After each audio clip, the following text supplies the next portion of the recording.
housing is not a commodity. There are different structures in different markets and markets in different places of their evolution, and that's why when in designing, you work with the province and the province works locally, and that's why you see all the individuals up here, because they're representing that. As a follow-up, I'd like to hear more about converting empty condos into homes for people. Does that involve the government buying extra stock from developers and then renting those out, or reselling them? Are there details you can give us on that? You have two things. I mean, there's different models, and we'll work through the modalities and bring it out in the fall, is what I said in French. But you can do both, and my view, experts will design it, but one would look to do both. Effectively, though, what you're doing is buying them at a price, spreading out the financing, because you can do that, the financing of the underlying condo at our financing rate, but targeting at a level that is affordable. So, and it is a way to clear off on the books of this overhang. Yeah. Next question. Hi, my name is Rob Buffum. I work at CTV, and my question is for the Prime Minister. It's on behalf of a colleague, and it relates to CUSMA. President Trump, as you'll know, has made a range of comments on how he feels about CUSMA, including yesterday talking about his preference for it terminating immediately. I guess they want to know, you've obviously been in frequent conversation with the president. What are your thoughts as to whether he actually wants to see it extended for 16 years, keep it for 10, or get rid of it right away? Well, I'd welcome a prediction on today's game. Prediction on today's game. Well, okay, let me start with the easy one. First off, I think today's game, I think it's going to be a great game. I think it's going to be a great match because the Qataris they're a good side. We saw it against Switzerland. It wasn't just the late goal, but the way they were organized, and they're tough at the back. Canada's it's an exciting team. It's an attacking team. Alphonso Davies is going to be back, suited up. He's on the bench. We're recovering from our injury, so we've got a lot of options.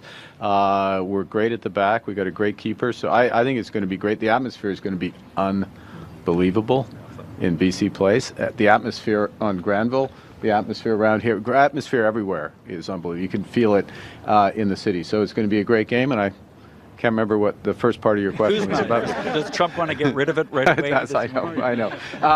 No, look, I think, as you say, I had a number of conversations with the president in parallel in the last few days at the G7 on a range of issues, including some of the commercial aspects. But there were very detailed, a series of technical conversations.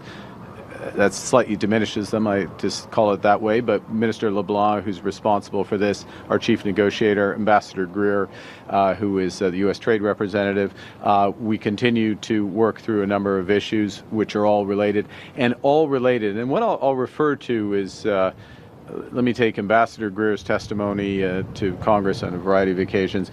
In effect, the underlying structure of CUSMA has been preserved. It continues to operate for 85% of our exports.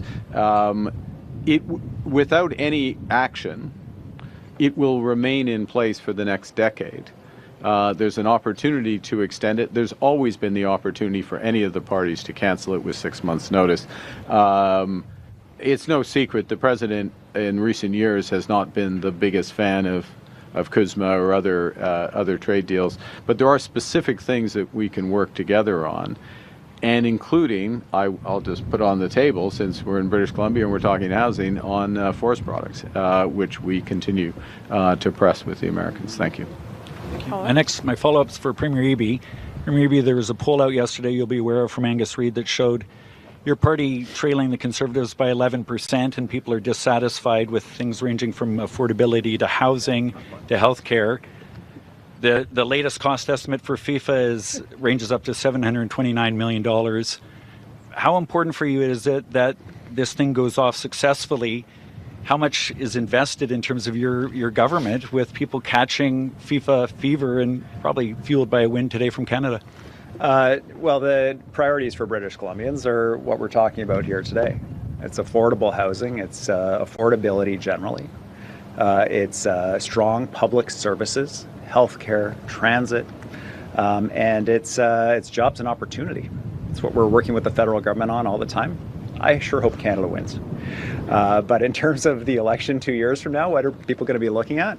It's like, do I see an opportunity for myself to get into the housing market as a young person? Do I see a future for myself in the province? Do I have opportunities for high-paid jobs to deal with affordability issues? Has the government been working where they can to drive down hydro rates, car insurance rates? And what are the proposals of the other party? The key for any poll, especially right now, is that a very large number of people are undecided. They are looking for governments to deliver on their priorities. That's what our government will be focused on for the next 2 years. And then the ultimate poll will take place, which is the election. And the Prime Minister himself will tell you that the certainty of the media and pollsters in the lead up to an election is not necessarily a predictor of the outcome of any election. Next question. Prochaine question. Michelle Gassoub, CBC. 2 questions for the Prime Minister from colleagues in Ottawa. Was a foreign entity involved in a criminal for hire network that is behind shootings at Toronto synagogues and the U.S. consulate? I won't comment on specific investigations underway. Follow-up. And you recently said the American and Israeli military action against Iran was worth it. Do you believe that military action was necessary to get the deal that the U.S. and Iran now have?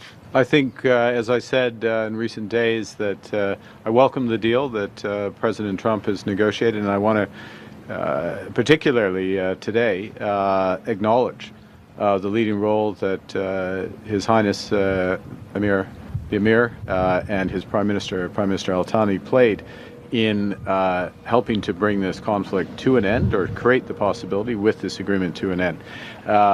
And we had extensive discussions about the agreement with the Emir, with His Highness Sheikh Mohammed of the United Arab Emirates, with President al-Sisi, with other players in the region and beyond.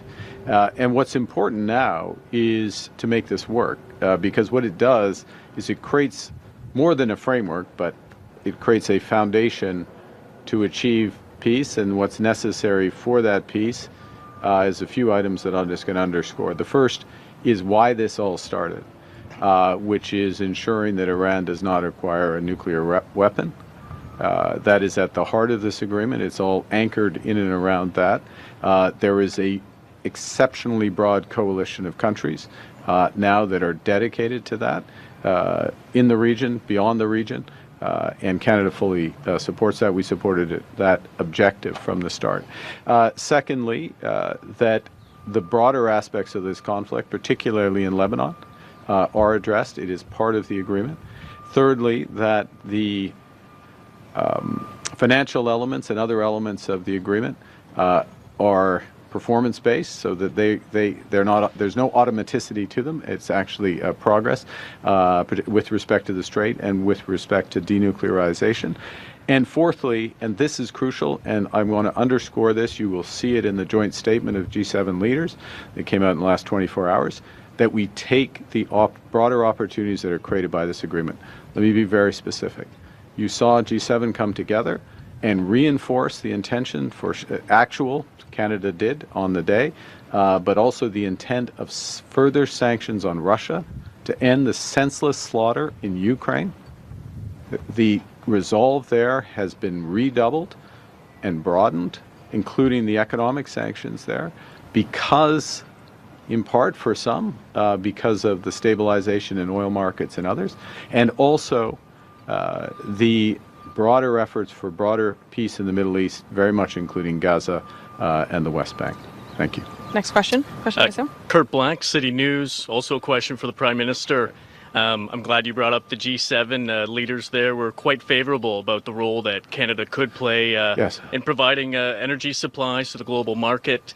Some analysts, though, have been kind of skeptical on whether just one new pipeline to the West Coast, an oil pipeline, would be enough to keep up with demand. Is your government hoping to build more pipelines than the one that's being discussed with Alberta? So thank you for raising that question, because it was significant. And let me give the quick context and answer your question directly. The first is that you always need to apply the lessons of a crisis, certainly a war, a conflict. One of the lessons of this conflict is Might have been obvious to some going into it, but it's certainly obvious to everyone now of the extreme risk created by the concentration and the risks of the Strait of Hormuz. There's a need to diversify energy infrastructure in that region itself. I won't go into all the details, but there was discussions of multiple pipelines and new energy infrastructure in that region so that the export in future would not be 100% dependent on the Strait of Hormuz and very serious part. And within that context, the G7 and the broader partnership recognize the very considerable contribution that Canada and British Columbia can and is and will make to energy diversification. Why do I say that? Yes, there's discussion, as you know, of a coastal pipeline and expansion of TMX, two important contributors, but LNG too, siliciums, wood fiber. I mean, these extraordinary projects that only Canada, and I would say only Canada and British Columbia can do, which are Indigenous partnerships, low carbon LNG trains. So in other words, the actual liquefaction in that process is best in class, top quartile, top decile, in some cases ultimately net zero. And that's supplying energy to Asia. But as we've seen in the last few weeks with the German deals, Uniper beyond the 3 megatons that have been signed for silicium, also to Europe. So there's an acknowledgement of all of that diversification. Last point. There's also acknowledgement, not in that sentence, but in the discussions, that we have an opportunity to double our clean grid in this country. Clean power grid, of course, I'm in British Columbia where hydros play such a crucial role, but we have other assets across the country. And in doing so, we can be a clean power supplier, first and foremost for Canadians in an affordable way, but also for manufacturing, for artificial intelligence, if that's appropriate. That's what we want to do. And that is a huge contribution to the world going forward. So yes, we have that opportunity, and I'm pleased that we're working together on the clean power side. Think of the Northwest Conservation Corridor, the NCTL transmission line is one example there. We're working in a way that for conventional energy is lowest carbon as well.